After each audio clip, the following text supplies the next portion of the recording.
O ruído metálico ressoava pelo acampamento, como se o próprio ar tremesse de tensão.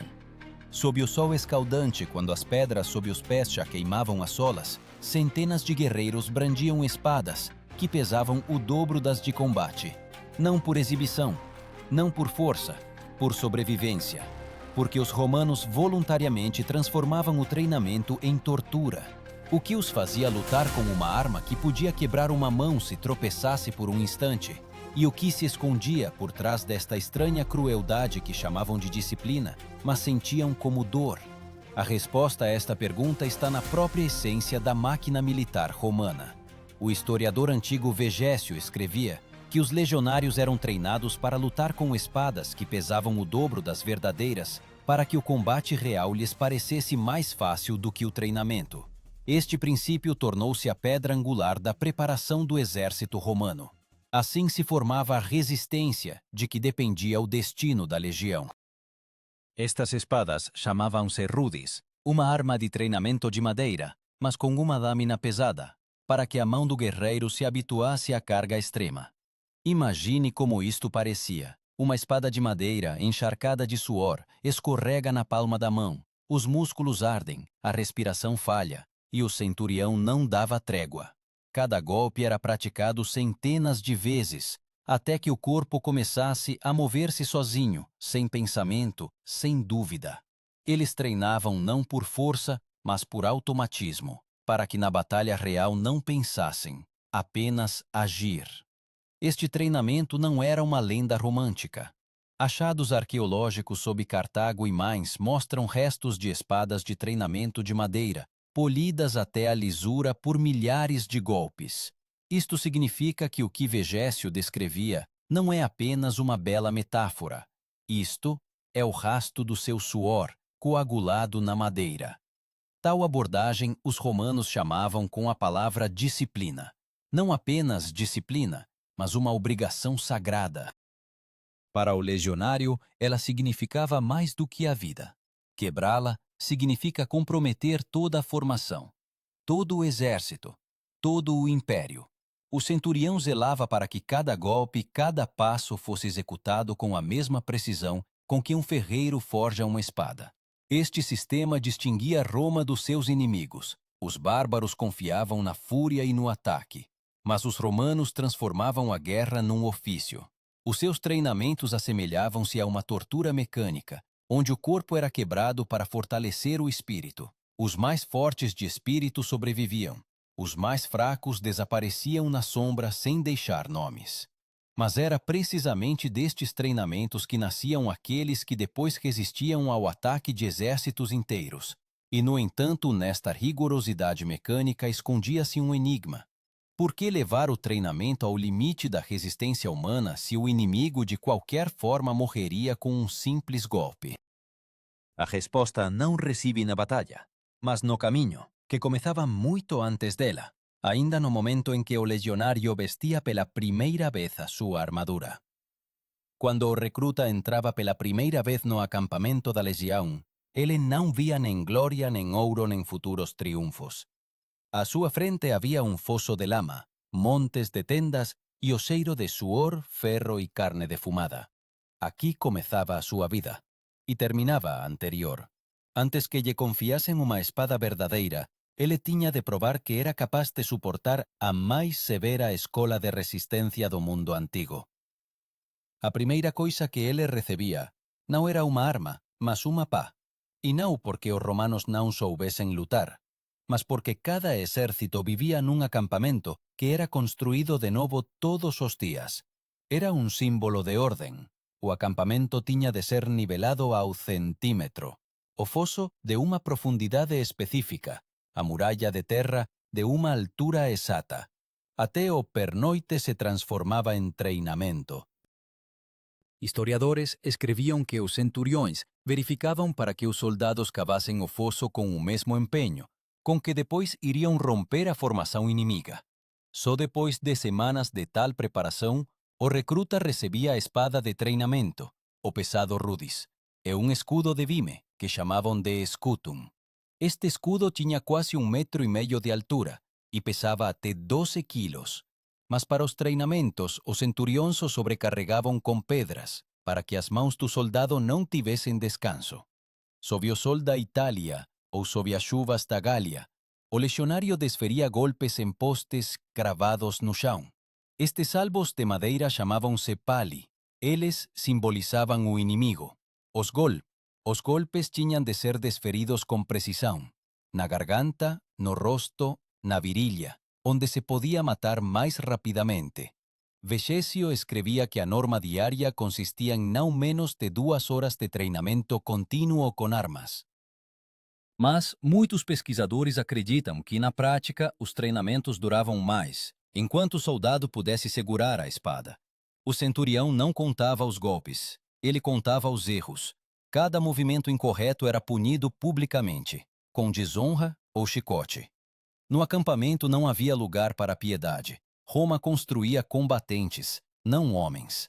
Foi então que o jovem aprendia o que significava a palavra centúrio, um guerreiro sênior, responsável por uma centena de homens.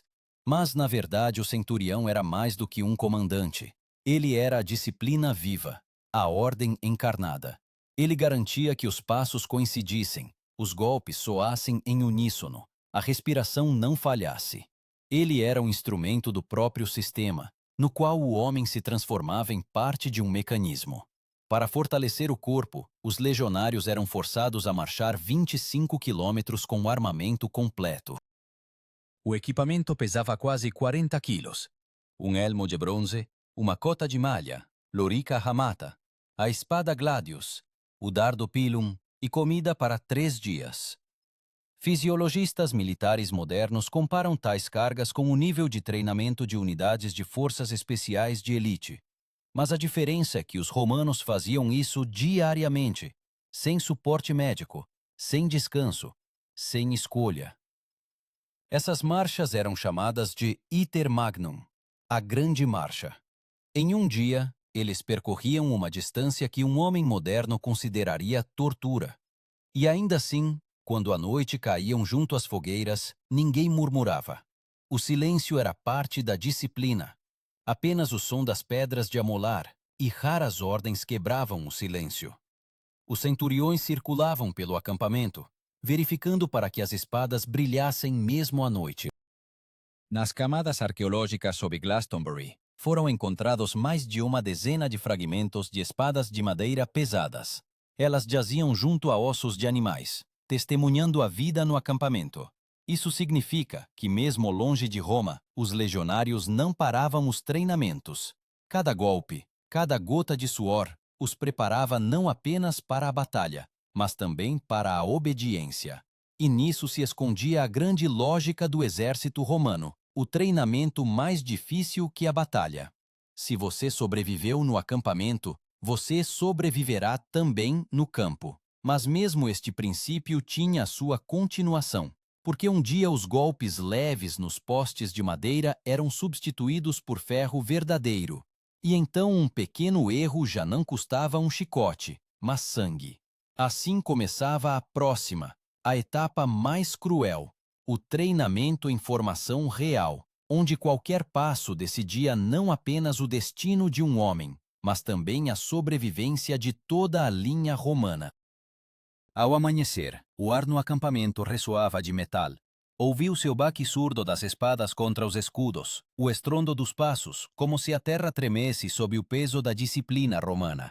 Era o dia dos exercícios de formação, o momento em que cada legionário se transformava em parte de uma máquina de guerra viva. Se antes ele golpeava um poste de madeira, agora ao lado estavam outros iguais a ele, e qualquer movimento errado poderia desfazer a formação. O centurião caminhava ao longo da linha, com um olhar frio. O erro de um, a ruína de todos. Essas palavras ficaram gravadas na memória de cada um que empunhava uma espada. Os romanos chamavam tal treinamento de exercitatio, a prática sistemática de técnicas como parte da unidade. Mas esta palavra significava mais do que exercício. Era um teste no qual a interdependência era forjada. Cada guerreiro deveria saber como manter a formação, como levantar o escudo quando a trombeta soava, e como marchar em um único ritmo, mesmo quando o chão sob os pés estava coberto de sangue. Políbio escreveu que o exército romano vencia não pela quantidade, mas pela capacidade de se mover como um só corpo. Para conseguir isso, os soldados ficavam horas em formação sob o sol escaldante. O centurião comandava, e a formação avançava, depois recuava, depois para o lado, como uma onda que não se quebra, mas contorna os obstáculos. Essa habilidade custava vidas. Se um escudo fosse levantado muito baixo, a lança inimiga passaria pela formação, e o vizinho morreria. Por isso, os treinamentos eram levados ao automatismo. Os músculos deveriam lembrar-se de tudo sozinhos. Uma das formações mais famosas chamava-se testudo, tartaruga. Quando os legionários levantavam os escudos sobre as cabeças e os fechavam pelos lados, eles se transformavam em uma caixa de bronze, impenetrável para flechas. Mas para alcançar a tartaruga ideal, eram necessárias semanas de treinamento. Os escudos deveriam fechar-se firmemente como escamas, sem frestas. Historiadores observam que essa forma de formação salvou os romanos sob uma chuva de flechas na Gália e na Pártia, onde os inimigos atiravam de cima. Um passo errado quebrava toda a formação, e então até guerreiros experientes morriam. Para tais exercícios existiam campos especiais, campus Martius, campo de Marte. Ali o chão era coberto de areia, para que as quedas não quebrassem os ossos. Mas caíam raramente. O centurião garantia que ninguém caísse. Caiu significa enfraqueceu, e a fraqueza no exército romano não tinha direito à existência. Achados arqueológicos sob Colônia mostraram áreas de terra polidas com areia compactada, vestígios de campos de treinamento. Os cientistas supõem que centenas de guerreiros se exercitavam neles diariamente. A camada de cinzas testemunha. As fogueiras ardiam mesmo à noite, porque os treinamentos não paravam quando o sol se punha. Os legionários praticavam os sinais do trombetista, a mudança de formações, ataques repentinos. O trombetista ou cornicem era o nervo do exército. Seus sinais substituíam as palavras. 1 som, reorganizar-se. 2, atacar. 3, recuar. O centurião apenas observava para que os comandos fossem executados instantaneamente. Essa precisão silenciosa impressionava até os inimigos. O historiador grego Diodoro escreveu que os romanos se moviam sem gritos e caos, como se não fossem pessoas, mas um mecanismo. Tal silêncio era mais terrível do que qualquer grito de guerra. Significava controle. Nesse controle escondia-se a filosofia de Roma, vitória através da ordem. Onde outros se lançavam com fúria, o legionário levantava o escudo em ângulo, cobria o vizinho e esperava o comando. Ele sabia que sua vida era parte da geometria geral da batalha. Para alcançar esse estado, os legionários repetiam as manobras por horas. Políbio escreveu que durante os exercícios, os soldados executavam todas as ações com as armas como se estivessem numa batalha real. Lançavam lanças, desviavam de golpes imaginários, cortavam o ar com a espada, sentindo o seu peso, e novamente fechavam a formação. Todos os dias, a mesma coisa, até a exaustão. Só assim os romanos criavam a sua força invencível, não na lâmina de aço, mas na concordância das mãos, pernas e respiração de centenas de pessoas. Eles não apenas treinavam, eles aprendiam a ser parte de um único coração, que batia regular e sem medo. Mas tudo isso era apenas preparação. O verdadeiro teste começava quando não se ia para a batalha contra um poste ou contra um camarada, mas contra um inimigo vivo, onde tudo o que fora ensinado tinha de funcionar num instante. Era ali que se verificava o preço de cada golpe de espada, mais pesada que a real, e de cada gota de suor derramada nos campos de Marte. Quando o som da trombeta se fazia ouvir, o tempo parecia parar. No acampamento não se ouvia nem conversas, nem risos. Apenas o ranger das correias, a respiração pesada e o tilintar das armaduras. Era o sinal do início da preparação para o combate. Proelium imitandum, a imitação da batalha. Tudo o que os legionários aprenderam durante meses agora se unia numa única ação, semelhante a uma guerra real. Mas aqui os inimigos eram os seus próprios. E era por isso que esses treinamentos eram mais assustadores do que uma batalha real. Plutarco escreveu que os romanos consideravam a preparação mais importante do que a própria batalha, porque aquele que derrama suor nos exercícios derrama menos sangue no campo. Essas palavras soavam não como um provérbio, mas como uma lei. Os centuriões organizavam combates entre unidades, onde eram usados escudos e espadas verdadeiras, mas sem fio. Tais exercícios eram chamados de armatura, exercício de combate em armamento completo. O peso das espadas e escudos era ainda maior do que em batalha, para que os músculos se habituassem à carga e a psique ao medo. Um dos termos de que os romanos se orgulhavam era gladius, a espada curta do legionário, com cerca de 60 centímetros de comprimento. A sua forma parecia simples, mas nas mãos de um guerreiro treinado tornava-se um relâmpago. O golpe não era desferido de cima, mas de baixo, curto, preciso, no abdômen.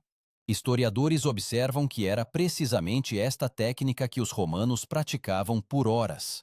Não grandes arremessos como os dos bárbaros, mas estocadas ocultas e rápidas, que matavam instantaneamente. Quando a legião se alinhava para o treinamento, a formação parecia uma parede de metal. As primeiras fileiras seguravam os cutum, grandes escudos retangulares, unindo-os num monólito. Atrás deles estavam os lanceiros com o pilum, uma pesada lança de arremesso. Esta formação lembrava uma fortaleza viva. Políbio escreveu que, durante os exercícios, os soldados realizavam todas as ações com as armas como se estivessem numa batalha real. Lançavam lanças, desviavam de golpes imaginários, cortavam o ar com a espada, sentindo o seu peso, e novamente fechavam a formação. Todos os dias, o mesmo, até a exaustão. Só assim os romanos criavam a sua força invencível, não na lâmina de aço, mas na harmonia das mãos, pernas e respiração de centenas de pessoas. Eles não apenas treinavam, eles aprendiam a ser parte de um único coração, que batia regular e sem medo. Mas tudo isso era apenas preparação. O verdadeiro teste começava quando se ia para a batalha não contra um poste e nem contra um camarada, mas contra um inimigo vivo, onde tudo o que fora ensinado deveria funcionar em um instante. Era ali que se verificava o preço de cada golpe de espada, mais pesada do que a real, e de cada gota de suor derramada nos campos de Marte. Quando o som da trombeta ressoava, o tempo parecia parar. No acampamento não se ouvia nem conversas, nem risos, apenas o ranger das correias, a respiração pesada e o tilintar das armaduras. Era o sinal do início da preparação para o combate. Proelium imitandum, a imitação da batalha. Tudo o que os legionários aprenderam durante meses agora se unia numa única ação, semelhante a uma guerra real. Mas aqui os inimigos eram os seus próprios, e era por isso que esses treinamentos eram mais assustadores do que uma batalha real. Plutarco escreveu que os romanos consideravam a preparação mais importante do que a própria batalha, porque aquele que derrama suor nos exercícios derrama menos sangue no campo. Essas palavras soavam não como um provérbio, mas como uma lei. Os centuriões organizavam combates entre unidades, onde eram utilizados escudos e espadas verdadeiras, mas sem fio. Tais exercícios eram chamados de armatura, exercício de combate em armamento completo. O peso das espadas e escudos era ainda maior do que em batalha, para que os músculos se habituassem à carga, e a psique, ao medo. Um dos termos de que os romanos se orgulhavam era gladius, a espada curta do legionário, com cerca de 60 centímetros de comprimento. A sua forma parecia simples, mas nas mãos de um guerreiro treinado tornava-se um relâmpago. O golpe não era desferido de cima, mas de baixo, curto, preciso, no abdômen. Historiadores observam que era precisamente esta técnica que os romanos praticavam por horas. Não amplos movimentos como os dos bárbaros, mas estocadas ocultas e rápidas que matavam instantaneamente. Quando a legião se alinhava para o treinamento, a formação parecia uma parede de metal. As primeiras fileiras seguravam os kutum, grandes escudos retangulares, unindo-os num monólito. Atrás deles estavam os lanceiros como pilum, uma pesada lança de arremesso. Esta formação lembrava uma fortaleza viva. O centurião dava a ordem, o trombetista dava o sinal, e os guerreiros lançavam as lanças simultaneamente, depois desembainhavam as espadas e avançavam. A precisão dos movimentos era impressionante. Políbio escreveu que não era uma batalha, mas um espetáculo de força e ordem, onde cada erro podia custar a um homem a carreira ou o respeito dos colegas. Para aumentar o efeito do medo, nesses treinamentos eram utilizados elementos reais de caos de combate. Servos acendiam tochas, criando fumaça e calor. Os tamborileiros batiam na pele, imitando o estrondo da batalha. Às vezes, o centurião dava ordens confusas de propósito, verificando a rapidez com que os legionários conseguiam se reorganizar. Errou, e o vizinho o empurrará, porque a formação deve permanecer intacta. Cada golpe no escudo ecoava por toda a formação, como se um enorme peito estivesse batendo. Achados arqueológicos confirmam as descrições dos autores antigos. Perto do acampamento em Vindobona, atual Viena, foi encontrado um campo com muitas marcas de lanças e vestígios carbonizados, provavelmente um local de treinamento semelhantes.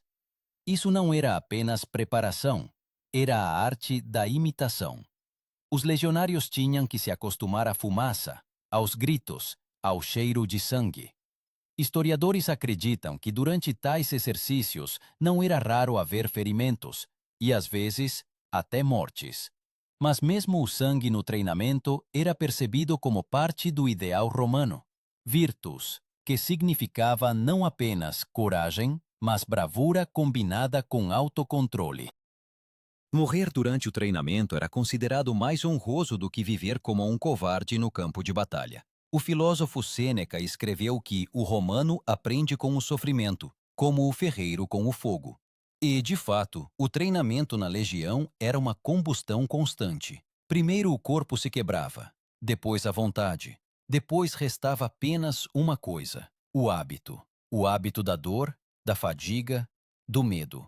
Historiadores modernos como Adrian Goldsworthy observam que foi precisamente esse sistema que tornou os romanos invencíveis. Sua força não residia nas armas, mas no fato de que sua mente subjugava o corpo. Eles não lutavam, eles executavam tarefas, como um mecanismo.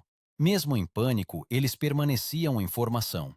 E, no entanto, nessa eficiência desumana escondia-se um paradoxo. Quanto mais mecânico o legionário se tornava, menos humano restava nele. Ele era ensinado a não sentir, a não ter pena, a não hesitar.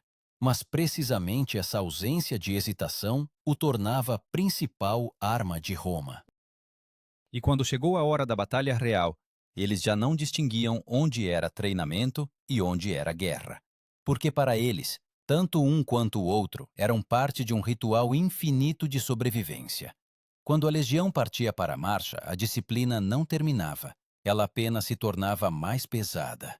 Cada dia era como a continuação de um pesadelo de treinamento. Só que agora, em vez de postes de madeira, havia diante deles montanhas reais, rios e inimigos. A guerra começava muito antes do confronto com o inimigo. Ela começava na marcha. Os legionários levantavam-se antes do amanhecer. Eles desmontavam o acampamento, desarmavam as tendas, descarregavam o material e seguiam em frente por 20 a 30 quilômetros por dia, carregando consigo tudo o que era necessário para a vida e o combate. O seu apelido Muli Mariani, Mulas de Mário, nasceu na época das reformas de Caio Mário, quando cada soldado tinha de carregar o seu destino às costas. O peso da bagagem chegava a 45 quilogramas. Armas, elmo, cota de malha, pertences pessoais, marmita, comida, ferramentas e uma parte do equipamento comum. Os soldados marchavam em coluna de 4 pessoas por fila. Cada passo era marcado pelo tambor e pela trombeta. À frente, batedores e porta-estandartes. Atrás deles, As centúrias, atrás destas, o comboio de suprimentos. Os romanos chamavam a esse movimento agmen ordinatum, ou seja, coluna ordenada. Mesmo em marcha, sua formação permanecia ideal, como se a própria terra obedecesse ao ritmo romano. Políbio escreveu que, em média, a legião percorria 20 milhas romanas por dia, cerca de 30 quilômetros, e depois disso, não descansava. À noite, os legionários construíam o acampamento. Todos os dias, um novo. Fossas, paliçada, fosso, torres, postos de guarda. De acordo com o regulamento de Vegésio, não eram alocadas mais de 2 horas para tudo. O acampamento era sagrado. Se não fosse construído de acordo com as regras, ao amanhecer o centurião de serviço poderia ser executado. Tal combinação de esforço físico e moral tornava os legionários quase super-humanos. Fisiologistas modernos calcularam que o gasto energético de um guerreiro romano em marcha excedia 4.500 quilocalorias por dia, o nível de um maratonista que corre diariamente. E, no entanto, os guerreiros aguentavam semanas, meses. A sua ração incluía grãos, sal, vinagre, carne, uma mistura simples mas nutritiva. Segundo testemunhos de arqueólogos, em alguns acampamentos foram encontrados restos de animais, o que confirma que a carne realmente fazia parte da dieta diária. Mas não era a comida a principal fonte de força. O principal era a disciplina, aquela mesma regra sagrada a que eles veneravam. No acampamento não se podia falar alto, não se podia deixar as armas sem limpar, não se podia discutir com o comandante. Violou. A punição era inevitável. No melhor dos casos, privação da ração. No pior, decimatio, a dizimação, quando cada 10º soldado era executado pela covardia de toda a unidade. Este antigo ritual era mais terrível do que qualquer inimigo. Ele mantinha a legião em obediência não pelo medo da morte, mas pela vergonha perante os camaradas. Os centuriões, por sua vez, não tinham o direito de ter pena das pessoas. Eles eram chamados de spina legionis, a espinha dorsal da legião. Eles recebiam o dobro da ração, mas também tinham o dobro da responsabilidade. Se um soldado raso caísse de cansaço, o centurião o levantava com um golpe da vara, a vitis, símbolo de autoridade. Esta vara de videira era mais temível que uma espada. Um golpe com ela era considerado uma desonra que se lembrava por toda a vida. Arqueólogos modernos encontraram fragmentos de varas de videira e pontas metálicas, o que confirma, a vitis não era um símbolo, mas uma verdadeira arma de disciplina. Historiadores escrevem que foi precisamente este instrumento que criou o que hoje chamaríamos de espírito de combate. Às vezes, durante as marchas, os centuriões organizavam curtos treinamentos diretamente no caminho. Na parada, os legionários tinham de praticar manobras, formações ou lançamento de lanças, não porque esperassem um ataque, mas porque cada dia sem treinamento era considerado um passo para a derrota. Mesmo durante a marcha, o exército permanecia uma escola, onde a lição era a fadiga e o exame a vida. E, no entanto, eram precisamente essas marchas exaustivas, esse trabalho eterno e a monotonia que os tornavam invencíveis. Quando chegavam ao campo de batalha, os inimigos viam pessoas cansadas, mas estavam enganados. Diante deles estavam máquinas, para as quais a dor, o calor e a fome não eram inimigos, mas parte do serviço. E quando finalmente o estrondo dos tambores anunciava a aproximação da batalha real, o legionário entendia. Tudo o que ele viveu não era um castigo, mas uma preparação, porque à sua frente o esperava a última e mais terrível prova. A batalha real, onde o peso da espada, com o qual ele viveu meses, deveria transformar-se na leveza de um golpe, que determinaria o destino do império. Finalmente chegava o dia, para o qual a legião vivia. A guerra já não era um treinamento, e o sangue já não era imaginário. No horizonte levantava-se poeira, o sol ardia nos elmos de bronze, as trombetas chamavam a formação. Tudo o que lhes foi ensinado agora deveria materializar-se num único instante, quando o homem deixava de ser homem e se tornava parte de uma muralha que se move. A legião formava-se em 3 linhas. À frente, os hastati, jovens combatentes. Atrás deles, os veteranos, que eram chamados de príncipes. Na retaguarda, os mais experientes, os triari, a última reserva do exército romano. Esta estrutura era chamada de triplexacies, orden tripla. Polibio a descrevía como uma máquina viva, onde cada parte sabía o seu lugar. E quando o trompetista daba o sinal de ataque, millares de pés movíanse en unísono, como se a propia terra comezase a marchar. Mas o principal segredo non estaba na formación, estaba na sensación de leveza. Agora, que a espada Gladius pesaba a metade do rudis de treinamento, a mão voaba, como a de un danzarino. Cada golpe parecía sen peso, cada bloqueio instantáneo. Iso era aquilo pelo que eles se atormentaban por meses, transformar o peso en leveza. Os romanos acreditaban que só aquele que se habituaba ao sofrimento podía posuir a verdadeira forza. César escreveu que os lesionarios raramente erraban en combate. Mesmo quando perdían oficiais, eles mantiñan a formación.